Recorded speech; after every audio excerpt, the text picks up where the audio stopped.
demandons sincèrement à nous excuser.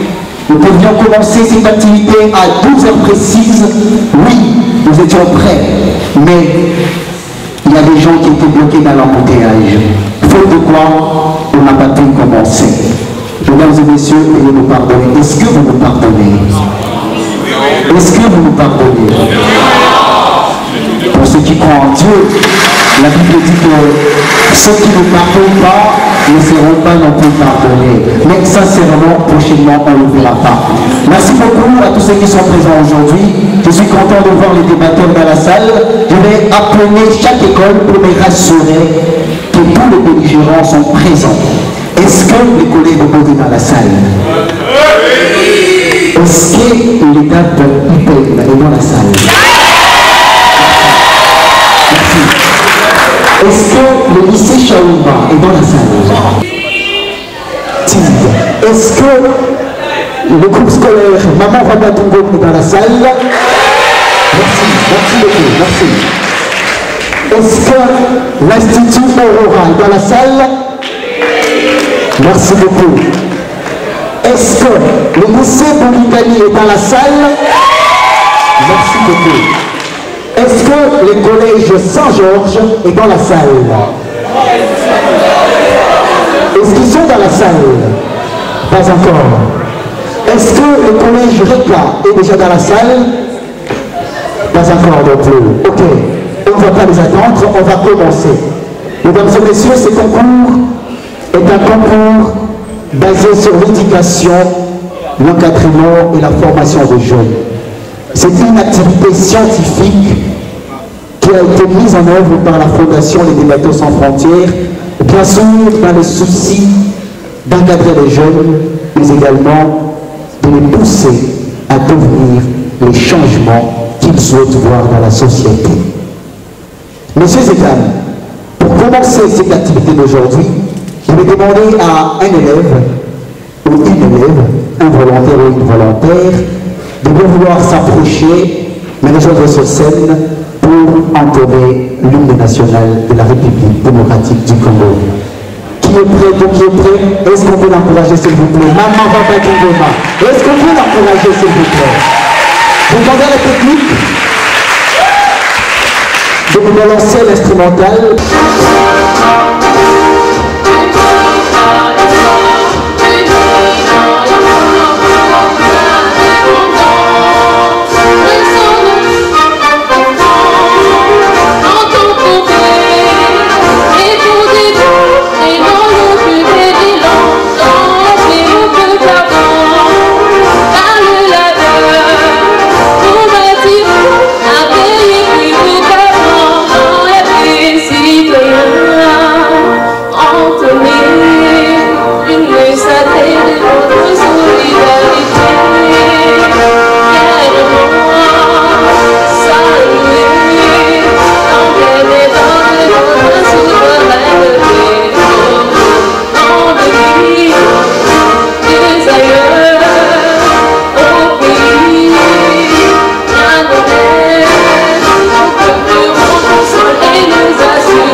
S'il vous plaît, vous allez vous présenter votre nom et votre école de provenance.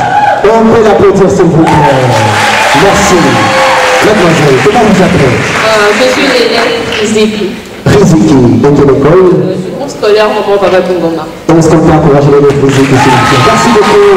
Eh bien, mesdames et messieurs, aujourd'hui, c'est la 12e journée de ce grand concours interscolaire d'éloquence. Le concours Les Débatteurs. Vous ne savez peut-être pas, je vous l'informe, c'est le plus grand concours d'éloquence en République démocratique du Congo. Pour la brève historique, ce concours a commencé en 2013 avec la Fondation Dialogue Jeunesse Débat au collège Alfagiri à Bukavu. Et aujourd'hui, la FPSF a pris la relève pour implanter ces concours à à Kinshasa et dans d'autres provinces de la République du Congo. Est-ce que ça besoin pour les deux structures? Merci. Et parce qu'on voit des structures, je vais demander au président de la Fondation des débatteurs sans frontières, ici représenté par son adjoint, de bien me donner et des circonstances. Mesdames et messieurs, Rodiwa fils, on l'applaudit pendant qu'il avance. Mots des circonstances. Mesdames et messieurs, distingués invités, à vos titres et qualités respectifs, bonjour. Très cher, c'est toujours avec une joie sans pareille quand nous nous réunissons pour de tels exercices scientifiques en vue de promouvoir une jeunesse consciente des défis majeurs et soucieuse d'un avenir radieux, nonobstant les difficultés de divers ordres. Nous sommes émus de vous compter parmi nous, malgré vos multiples occupations. Vous êtes disponibilisés pour ces jeunes qui feront la fierté du Congo à venir.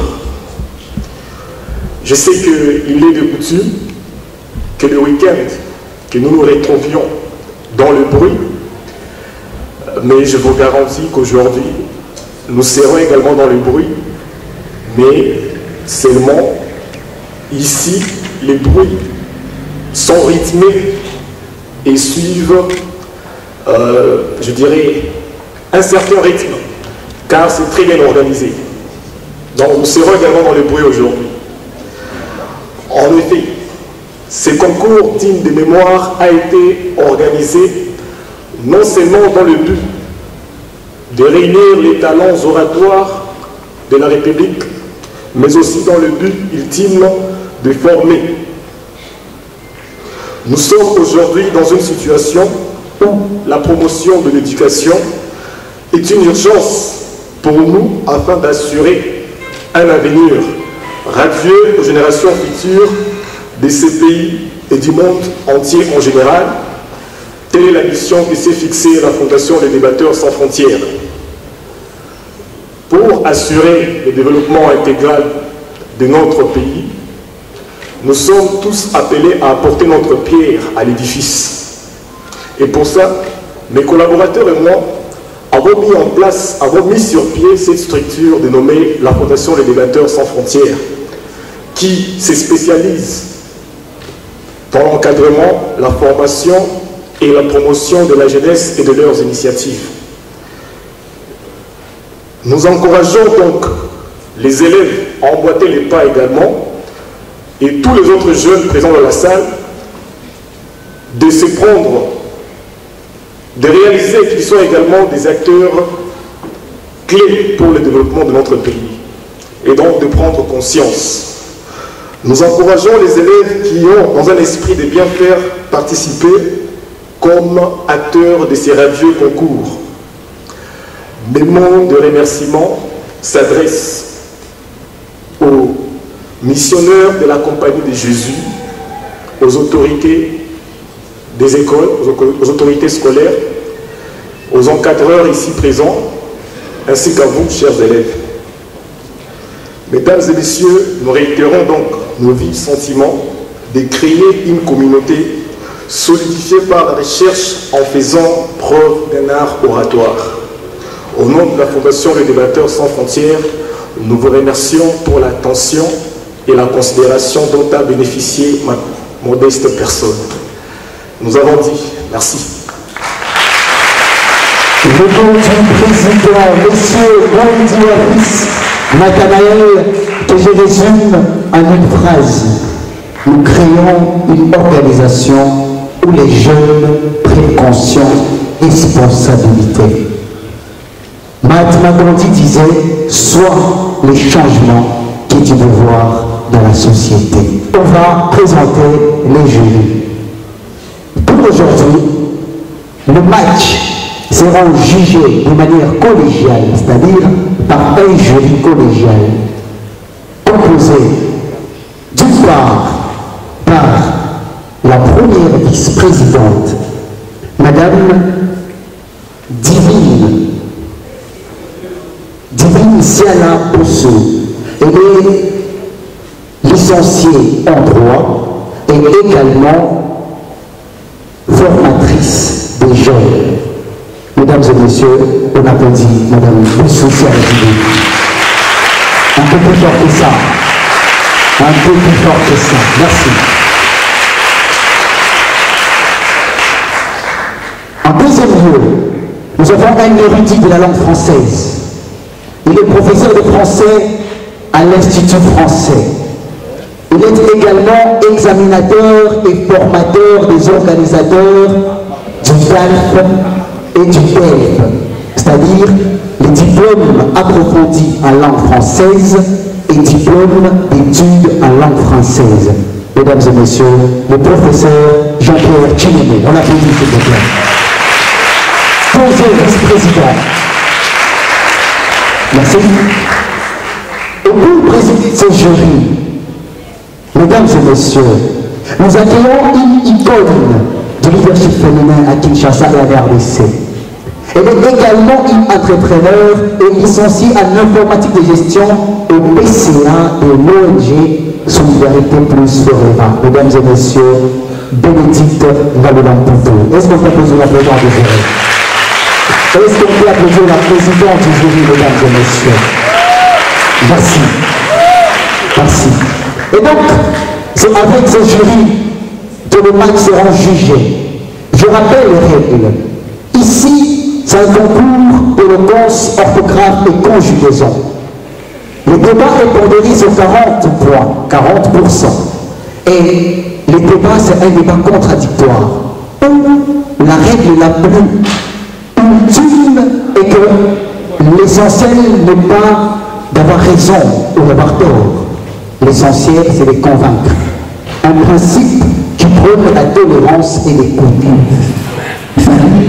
Nous avons besoin de vous convaincre. Et le jury jugera de la pertinence de vos arguments et de votre éloquence. Pour le premier match, mesdames et messieurs, est-ce qu'on peut acclamer le collège Boboto sur scène? Est-ce qu'on peut acclamer le collège Boboto sur scène? Ils se font appeler les titans. Les titans du collège Boboto. Est-ce qu'on peut applaudir pour le collège Boboto?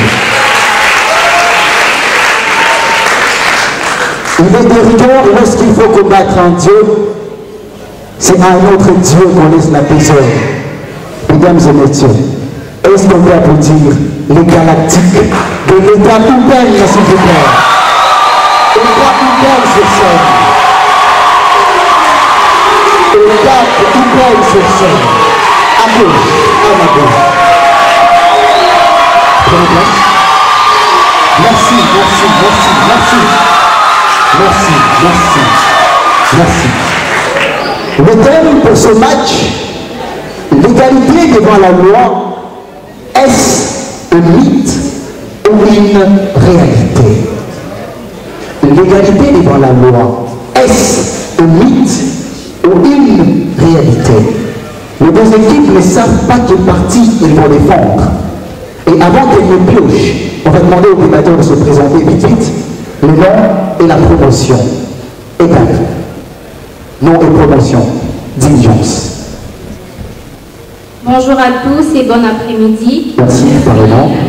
Je suis Christy Bitodi, déléguée d'application de l'UPN. Je suis en 5e année littéraire. Un peu d'applaudissements, s'il vous plaît.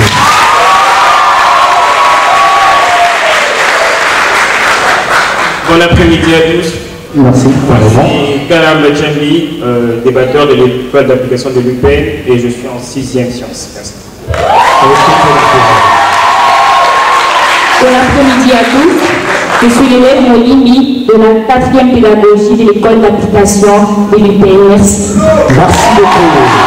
On va demander au collège de Boboto de faire également le même exercice. Présentation, s'il vous plaît. Chers membres du jury, chers présentateurs, cher public, bonjour.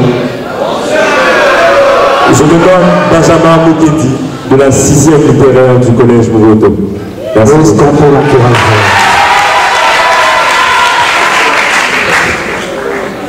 Mes salutations vont aux mêmes personnes que mon coéquipier. Je suis Ephraim Bamana de la 6e littéraire du collège Boboto. Merci. Domaine Brahim. Bonjour à tous. Bonjour. Moi, c'est Idoko de la 6e de chimie, Collège Popodo. Merci beaucoup. Est-ce qu'on peut l'encourager? Qui va nous démontrer que l'égalité devant la loi est un mythe? Qui, au contraire, va nous prouver que c'est une réalité? Le sort va en décider, mais la pertinence, l'éloquence, les doquérés, le plaquéré et les mauvais vont le démontrer. Qui est pour et qui est contre l'égalité devant la loi? Pour, c'est-à-dire vous nous démontrez que c'est un mythe. Contre, vous nous démontrez que c'est une réalité. Mesdames et messieurs, veuillez choisir. Alors, le verdict, vous laissez les papiers sur la place. Voilà, le collège Popodo est contre, le capitaine est pour. Est-ce qu'on peut applaudir ce choix? Et donc, sans plus tarder, on va demander à le capitaine, pour 3 minutes, nous présenter ce sujet. Introduction au capitaine, 3 minutes de chrono. Madame la Présidente, chers membres du jury, chers débatteurs, chers publics, à vos titres et qualités respectifs, bon après-midi. L'égalité devant la loi, est-ce un mythe ou une réalité? Avant de poursuivre notre propos, il devient impératif de démontrer qu'il y a bel et bien égalité devant la loi. Tout d'abord, il est issu d'un besoin de démocratie ou d'une réelle envie de liberté. L'isonomie a été inspirée par Clisthène, un législateur athénien, ainsi que des Démocrites qui nous ont légué ces pensées dont j'ai stupide, céder à la loi, à l'autorité et à plus sage qu'il soit, allais-je dire, c'est d'avoir le sens de ses devoirs. Dans son sens le plus profond, l'isonomie, c'est tout simplement les principes par lesquels tout être humain doit être traité de la même manière par la loi. Que ce soit nous, ou je dirais les handicapés et autres, tous, nous devons être traités de la même manière. Mais si nous arrivions à comprendre ces concepts, il devient primordial pour nous en cet après-midi de redéfinir la loi. Alors ensemble avec moi, c'est quoi la loi? Sortons du classicisme et prenons cette pensée de Montesquieu pour la définir. Du but, la loi devrait être comme la mort qui n'épargne personne. Ou rajoutons encore la pensée de Pausanias qui dit la loi devrait avoir de l'autorité sur les hommes et non les hommes sur la loi. Partant de ces définitions, nous pouvons comprendre que la loi n'est pas partiale, mais ce sont ceux qui l'appliquent qui le sont. La loi, ce sont des limites, ce sont des choses qu'on applique, mais ce sont ceux-là qui l'appliquent qui sont partiales. Mais quel rôle la loi joue-t-elle dans le quotidien du citoyen? Quel est le rôle de la loi dans notre quotidien à tous? Pour répondre à cette question, nous allons prendre la pensée d'André Sponville qui dit « La loi fixe les limites à nos libertés et encadre nos actions. Pourquoi doit-on être encadré par nos actions et pourquoi devront être limités par nos libertés ?» Et les célèbres philosophes Platon nous répond en ces termes en disant que les lois, sont essentielles pour la cohésion et l'évolution d'une cité idéale. Si nous voulons avoir un peuple, si nous voulons avoir un peuple qui est bien formé, nous devions avoir les lois. Nous devons avoir les lois, que ce soit la Constitution française, la Déclaration universelle des droits de l'homme, ou encore la Charte africaine, les amendements américains, ou encore la Constitution de la RDC. Aucune d'entre elles n'éprouve les inégalités de la loi. Aucune d'entre elles n'éprouve les inégalités de la loi. Et je vais terminer en disant ces proverbes russes que j'aime bien. Ce n'est pas la loi qu'il faut craindre, mais c'est les juges. Nous avions parlé. Merci. Mesdames et messieurs, est-ce qu'on peut applaudir cette introduction? Merci beaucoup. Je rappelle les règles. Nous avons chacune C'est-à-dire, il faut nous démontrer que bien l'égalité devant la loi est un mythe. Et les collèges qui approchaient contre vont nous prouver que c'est une réalité. Les gars vont parler. Est-ce qu'on peut applaudir? Est-ce qu'on peut applaudir le collège de Boko sur scène? Honorable juré, mes chers co-débatteurs et auguste assemblée, bonjour. Bonjour. J'aimerais bien tout de suite commencer avec mon argument. Et je me vois dans l'obligation de signaler que l'État UPN s'est trompé de sujet. Lorsqu'ils ont pioché pour, ils devaient prouver qu'il s'agissait d'un mythe. Dans l'argumentaire de ma chère co-débattrice, elle s'est tue. Elle s'est battue pour prouver que c'est une réalité. Ce qui, de base, est notre travail. Mais c'est pas grave. Alors, l'égalité devant la loi. Mythe ou réalité? C'est une réalité, merci. Alors, j'aimerais vous dire, enfin, que notre société est basée sur des inégalités. Certes, la société est basée sur des inégalités. Il existe des dirigeants et il existe des ouvriers. Il existe des mineurs et il existe des majeurs. Est-ce pour ça que nous allons avancer la thèse que l'égalité devant la loi est un mythe? Tu peux dire non, c'est pas grave. La loi est casuelle, c'est-à-dire la loi tient compte des cas, des caractéristiques, des détails et de tout ce qui peut être pris en compte. Une dernière fois, elle est d'accord avec moi. Si jamais, majeur, tel que je suis, et mes coéquipiers mineurs commettant un crime, le même, admettant un homicide, si jamais je tue une vendeuse au marché, je vais en prison, c'est clair, puisque je suis majeur. Mais ce qui est d'eux, qui sont mineurs, c'est la maison de redressement. Est-ce que l'on va dire que c'est injuste? Vous allez me dire, c'est inégal, nous avons commis le même crime. C'est là que la loi vous dira, nous ne sommes pas dans le même cas. Je suis majeur, ils sont mineurs. Si par rapport à moi, il existe une inégalité, j'aimerais vous présenter que tous ceux qui sont mineurs et qui commettraient le même forfait iraient à la maison de redressement. De là, l'égalité entre les mineurs devant la loi. La loi est casuelle. Et c'est puisqu'elle est casuelle qu'elle permet, malgré les différences qui existent entre les statuts humains, d'établir une certaine égalité. La société est certes bâtie sur des inégalités, mais notons que la loi en tient compte pour créer une société ordonnée.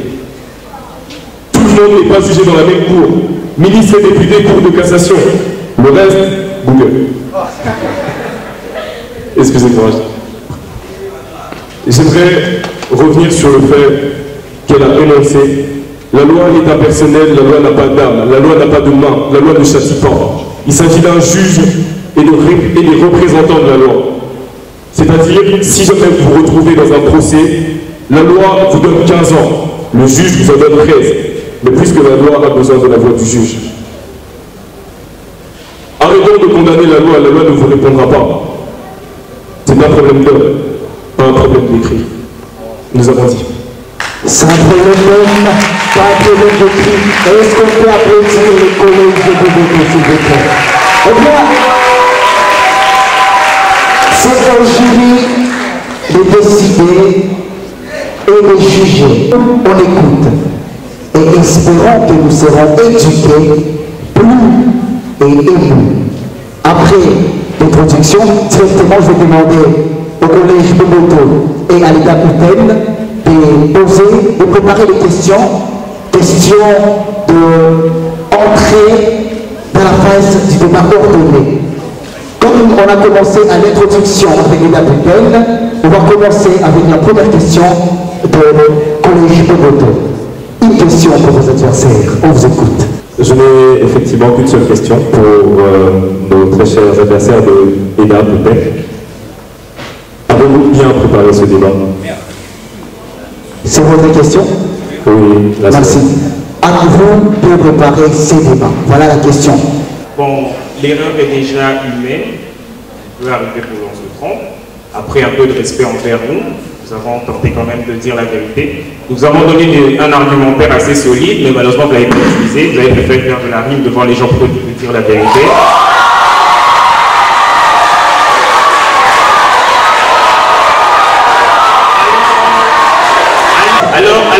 question, est-ce que nous avons bien préparé ce débat? Nous l'avons mieux préparé. Nous l'avons très bien préparé.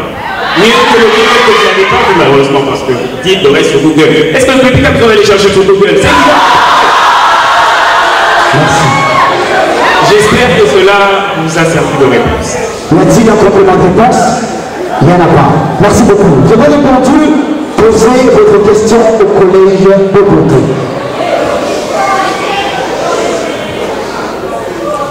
Voilà notre question. Vous dites qu'il ne faut pas s'en prendre au texte et qu'il faut plutôt s'en prendre à l'homme. D'accord. L'homme est censé distinguer le bien du mal. Alors si c'est réellement l'homme qui est responsable, pourquoi la loi ne punit-elle pas les hommes? C'est pas la peine de crier, vous ne parlez pas non plus mieux français que moi.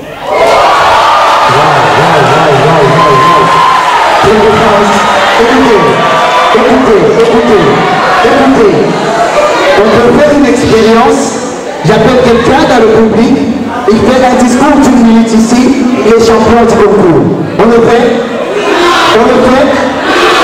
Ah, merci. La question, s'il vous plaît. Pourquoi la loi ne punit-elle pas les hommes? Pourquoi la loi ne punit-elle pas les hommes? Alors, comme il l'a dit, l'erreur est humaine, je suis d'accord. Alors, contrairement à la dernière fois, je ne vais pas dire Google, désolé pour la petite date, je pensais déjà de l'atmosphère. Alors, pourquoi la loi ne punit-elle pas les hommes? Si vous aviez fait attention à mon argumentation, j'ai dit enfin que la loi n'était pas homme, que la loi n'avait pas de main, que la loi n'avait pas de pied, et de même que la loi avait besoin d'interprètes. Alors, pourquoi est-ce que la loi ne punit pas les hommes? Je pense que les raisons que je viens de dénoncer, qui font que la loi n'est pas plus matérielle que vous et moi, vous donne à suffisance à comprendre que la loi a besoin d'eux. La loi est un instrument. On ne va pas prendre un livre de physique, le mettre sur l'interro et s'attendre que les réponses se copient toutes seules. La loi est un instrument. Le problème est dans l'utilisateur. Y a-t-il un complément de réponse? Ok. Complément de réponse. Déjà, vous avez demandé pourquoi la loi ne punit-elle pas les hommes. Quand on dit que la loi n'a pas d'âme et qu'elle a besoin d'interprètes, par là, on parle plus des magistrats, des juges et des avocats qui sont censés venir nous interpréter. Ce sont les juges qui rendent les jugements. C'est quand on dit que la loi a besoin d'interprètes, ce sont les avocats qui viennent pour nous donner un éclaircissement par rapport à ces lois. Merci. Merci beaucoup. Heureusement, nous avons une femme de droit dans le jury. Elle va apprécier les réponses. Et à présent, je vais tourner du côté du jury. Très cher jury, quelles sont les questions que vous avez pour ces deux équipes? Vous avez des questions? Certainement que oui. On écoute les questions du jury.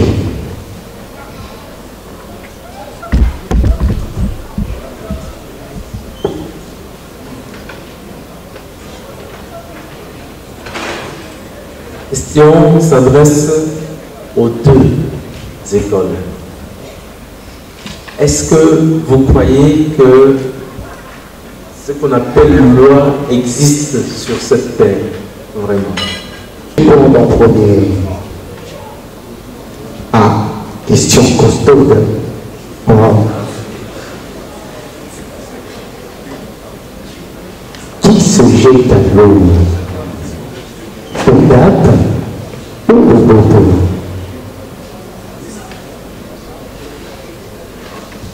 Vous pouvez également décider de ne pas répondre. Le silence est aussi éloquent.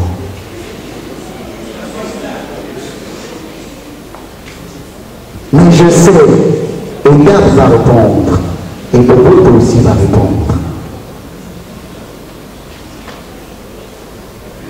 Est-ce que ce qu'on appelle une loi existe vraiment?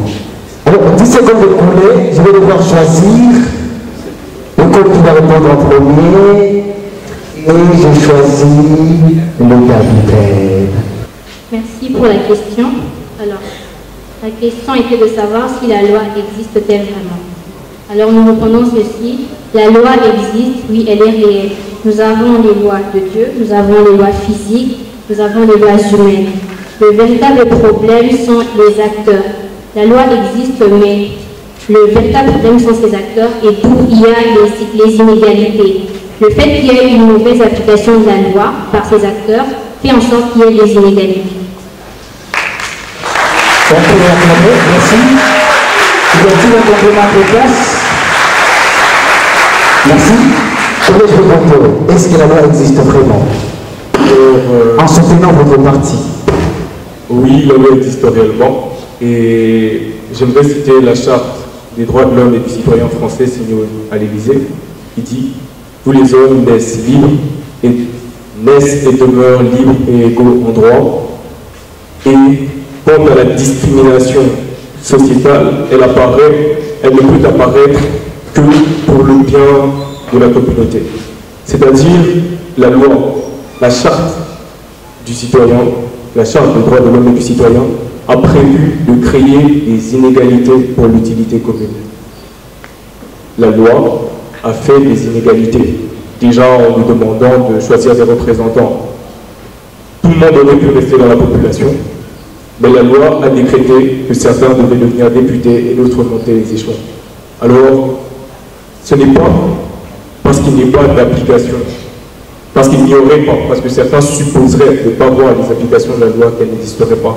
De plus, que l'on constate rien qu'ici, pendant le concours de débat, que la loi existe. Nous avons notre présentateur, ou plutôt notre maître de cérémonie, qui nous attribue la parole, etc., selon les principes du concours. Nous avons présenté notre argumentaire selon la loi du concours. Nous poursuivons le concours à l'intérieur de la loi. C'est une réalité que nous vivons. Pour ce qui est des inégalités, j'aimerais revenir sur le fait que les inégalités sont créées par la loi. Les inégalités ne sont pas outlaw, elles ne sont pas à l'extérieur de la loi. Mais sinon, pour revenir à la question, quoi que l'homme soit un excédentaire incouturable, la loi existe. Merci beaucoup. Est-ce qu'on peut applaudir la réponse? Et maintenant, est-ce qu'on peut applaudir les deux réponses? Merci. Alors, je vais demander aux équipes de se lever. S'il vous plaît, levez-vous. S'il vous plaît. S'il vous plaît. Merci de vous tenir déjà. Soyez là. Je rappelle que je suis le modérateur de ces débats. C'est-à-dire, c'est moi qui ai la police du débat. C'est moi qui accorde la parole. Lorsque vous parlez et je ne vous ai pas accordé la parole, il y a des points de moi que les jurés vont prendre. Alors, vous nous dites que la loi, l'égalité devant la loi est un mythe. Pourquoi une limite?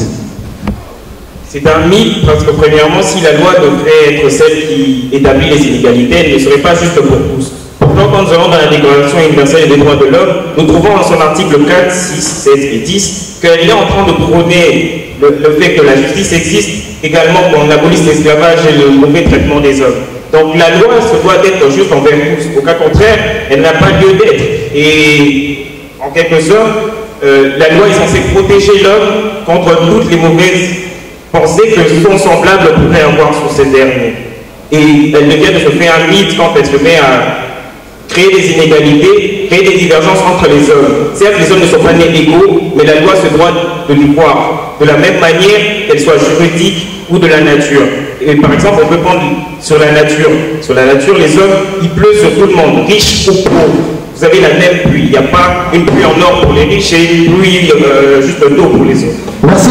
Égal, collège de La même charte des droits, la charte de la Déclaration des droits de l'homme, article 24, alinéa 2, tous ont droit au même salaire pour la même tâche. Ok, égalité. Mais tous n'ont pas la même tâche, donc tous n'ont pas le même salaire. Inégalité. Établie par quoi? Par la loi.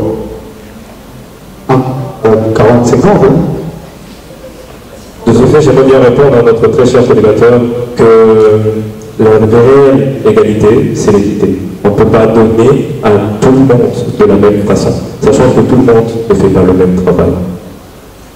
30 secondes. Et en continuant dans sa logique, nous remarquons qu'il est en train de défendre une société idéaliste où il n'y a pas d'inégalité, où tout le monde aurait le même visage, tout le monde aurait le même nez, il n'y a pas il n'y a pas de différence entre les personnes. Merci, une minute exacte.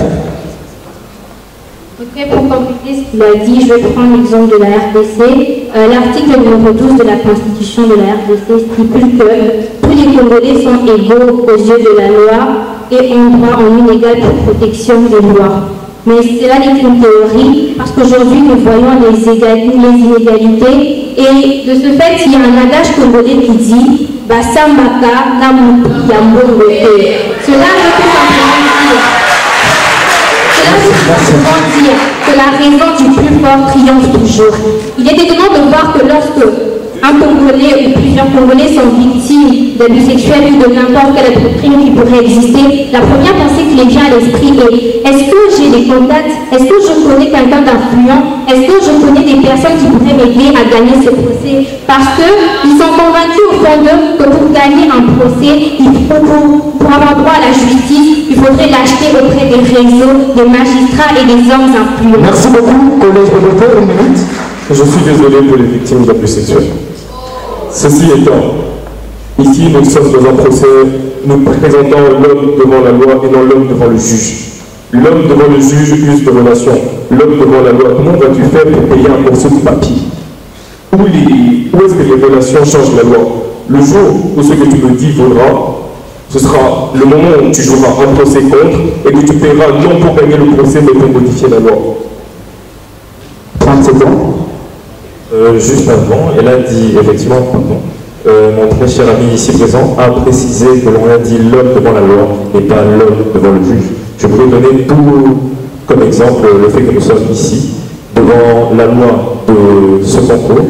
Est-ce que forcément, si je donne de l'argent à notre très cher maître de cérémonie ici présent, je mets la parole en premier? Je ne pense pas. Elle a parlé du juge. Merci, une minute exacte. Ok. François Mitterrand dit on ne modifie pas une mauvaise loi, mais on l'abroge. Dans notre réalité ou dans notre société actuelle, on se rend compte qu'il y a beaucoup des inégalités qui naissent par de petites choses. Il y a beaucoup de lois qui sont écrites, mais il y a moins d'application.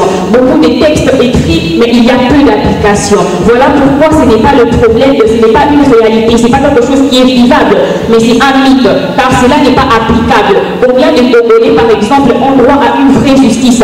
Est-ce que, autant que moi, je prends les témoins, on les publie comme témoins, est-ce que si nous allions en procès contre un ministre, sincèrement parlant, allons-nous gagner les procès? Et vous avez également dit, si vous donnez de l'argent, je vous donnerai la parole en premier. Vous avez tenté de le faire ce matin en voulant changer le match.